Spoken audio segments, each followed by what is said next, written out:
Hello, friends. Today we are going to read The Terrible 2, pages 145 to 158. Let's begin.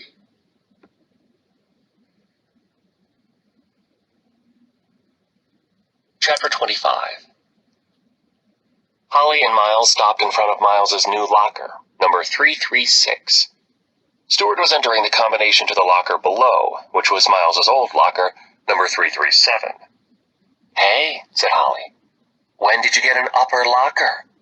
"We traded," Stuart announced. "Why would anyone trade?" Behind Stuart's crouching back, Miles cut Holly off by sawing silently at his neck. "I know," Stuart said. "Why would anyone want an upper locker?" Holly arched an eyebrow. Everyone wanted an upper locker. Miles wanted an upper locker. And in pretty much the only highlight of the last month or so, he tricked Stuart into giving his up. It was your standard Tom Sawyering. Before lunch one Tuesday, Miles had kneeled in front of his locker and pulled a coin from his pocket. "Hey, look at that," Miles said. "A quarter." "What?" said Stuart. "You just found a quarter?" "Yeah. Oh, look at that. It's a bicentennial quarter." Miles held up the quarter and showed Stuart the drumming man on the back. "Wow! Aren't those quarters worth even more than normal quarters?" "Yeah," said Miles. "About $2, I think." Stuart just looked at the quarter and gasped. "I find stuff like this on the floor all the time," Miles said. "People are always dropping stuff. It's one reason I love having a lower locker." "What do you mean, one reason?" "Well, you don't have to lift your books into your locker this way. That can lead to injury, you know? Sort of an achy tingling running through your forearm." "My forearm has been aching," Stuart said. "Is that bad?" "Could be. Could be tendinitis or carpal tunnel." "Aw, man!" "You probably don't have carpal tunnel." Miles pocketed the quarter. "But you never know." Stuart was looking a little nervous. Time to clinch it. Plus, a lower locker keeps your lunch fresh and cool. You know, because heat rises. "I wish I had a lower locker." Whoa, Stuart, I'm not going to trade with you." "Please trade with me." "No way, it's not an even trade. I love my lower locker." "Please." "Maybe," Miles started. "No." "What?" "I was going to say, maybe if you gave me your fruit snacks for a week, but..." "What about a month?" And that's how Miles got an upper locker. He looked forward to telling the story to Holly as soon as Stuart left. But Stuart was having trouble with the combination. "Miles," said Stuart. "What's that last number again?" 13. "Oh, yeah!" Stuart turned the dial to the left. The metal door swung open. "I don't remember any of this," Stuart said. There was a springing sound and a muffled oof from Stuart as a pie flew from his locker and into his face. The amazing locker pulled. What? Stuart pulled the aluminum pie tin from his face and began to wipe off whipped cream. "That was crazy!" Miles bent down and peered into Stuart's locker. The catapult was impressive, brilliant even. The whole prank combined classic styling, a good old pie in the face, with an innovative pie delivery system. Only Niles Sparks could have dreamed up the contraption in locker number 337, but there was one problem. Niles Sparks had gotten the wrong locker. "Ha, ha," Miles said. He actually said, "ha, ha." "He didn't know we switched." Niles hadn't known about the locker switch.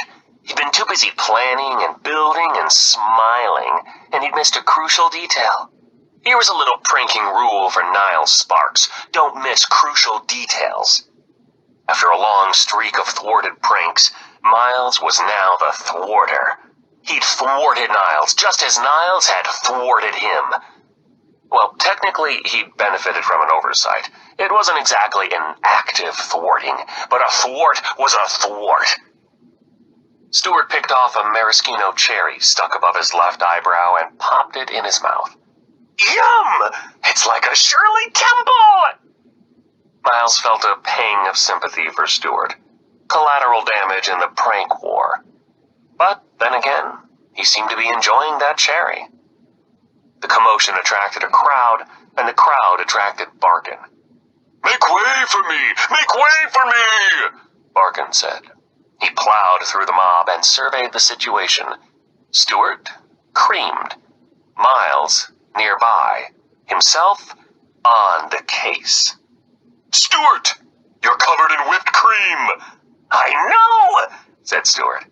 "There's a pie-flinging machine in my locker." "Is there really?" asked Barkin, getting purplish. He examined the inside of Stuart's locker. My, Barry," the principal muttered to himself. "A catapult." He pulled a pair of latex gloves from his principal pack. "Let's look for clues, shall we?" Miles already knew what Barkin would find. Nothing. Niles may have made one mistake, but he wasn't going to make two. "Nothing," Barkin said after some careful poking and prodding. "But the investigation will continue." Miles pretended Barkin wasn't staring right at him. Barkin continued to stare right at him. The bell rang. Principal Barkin snapped to purple-faced attention. "Get to class, everybody. That bell means you're late. Don't think I will hesitate to give 62 students detentions at once. I would welcome the chance to hold that world record." As the crowd dispersed, Miles glimpsed Niles looking on. Niles looked lost, dismayed, thwarted. And for the first time in 3 weeks, Miles was the one smiling. He grinned at Niles and went to his locker, his upper locker, to grab his math book. Maybe he would have pizza for lunch today. Yes, that sounded pretty good. He swung open his locker door. "Look at all those cherries," Stuart said. "It's like your locker is a Shirley Temple factory." Miles hoped Barkin wasn't still staring right at him. He was. "I didn't do it," said Miles. "Strike 3, said Principal Barkin. Chapter 26. Principal Barkin was relaxed. He sat back in his chair. His face was not purple or even deep red. It was face-colored. Miles took this as a very bad sign. "I think maybe I was framed," Miles said. "You were framed," said Barkin. "And who, Miles Murphy, would frame you?" He couldn't rat. "Lots of people." "Lots of people. Miles Murphy, I don't doubt that lots of people dislike you, but that is because you are a prankster. And now you have just pulled another prank." "I didn't do it," said Miles. "And how do you explain the evidence?" "A coincidence?" "Yes, of course, a coincidence. You had a locker full of whipped cream and cherries. On the same day, Stuart got a face full of whipped cream and cherries. Quite a coincidence. And Stuart's locker, of course, was until Tuesday your locker, meaning you had the combination. So really, that's 2 coincidences. With all these coincidences, Miles Murphy, I'd suggest you hurry out and buy a lottery ticket, except for one thing. Today is your unlucky day." Miles slouched. "Another reason I would not suggest you buy a lottery ticket," Barkin continued, "is that it's illegal for a kid to buy a lottery ticket, and so I'd never suggest it. Not that the law ever stopped Miles Murphy. It's also illegal for a kid to drive, and even more illegal for a kid to drive my car. And probably also illegal to park a car at the top of the steps of the school, which I still don't understand how you did." "I didn't," Miles said. Barkin chuckled. "Never in all my years as principal has a car blocked the entrance to the school. Never has a swarm of crickets descended on a classroom full of good students, including my son Josh, who is a great student. Never have I come across a locker booby-trapped with a pie catapult. And you know what else I'd never seen before this year? Barkin extended a surprisingly long index finger. You, Miles Murphy. Now tell me, is that just another coincidence? Yes, Miles said. Miles Murphy, do not interrupt me. That was a rhetorical question. Don't you even know what a rhetorical question is? Miles didn't know whether to answer. Barkin looked at him expectantly. Yes, Miles said. And that was a trick question, Barkin said. You were doomed whether you answered it or not. A classic Barkin trap. Miles winced. Outside in the distance, a cow mooed. Don't you see, Miles Murphy, you can't win. In fact, you've already lost. The game was over the second you decided to take on a Barkin. The principal pushed back his chair and leapt onto his maroon rug.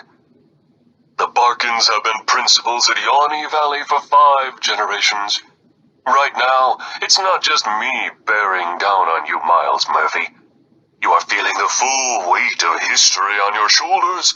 Tango with one Barkin, and you tango with all of us. Principal Barkin gestured at a wall of portraits and chintzy frames. There are only 4, Miles said. What? There are only 4 portraits. You said there were 5 generations of Barkin principals?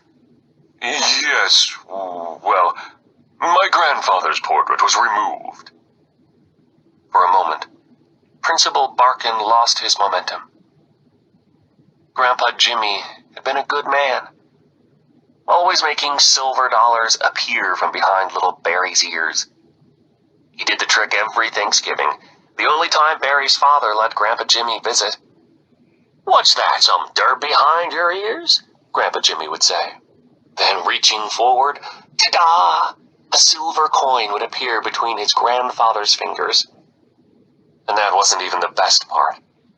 After a 10-minute speech about the serious, real-world importance of behind-the-ear hygiene, emphasizing both cleaning philosophy and technique, Grandpa Jimmy would give Barry the coin, so long as he promised to deposit it in his federally insured Little Savers college savings account.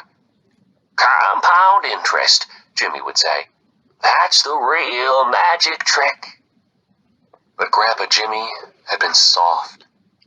He'd canceled school in the blizzard of 32, besmirching Yawny Valley's otherwise perfect school operation record. Principal Barkin remembered the day his father, former Principal Barkin, then just Principal Barkin, took over this office.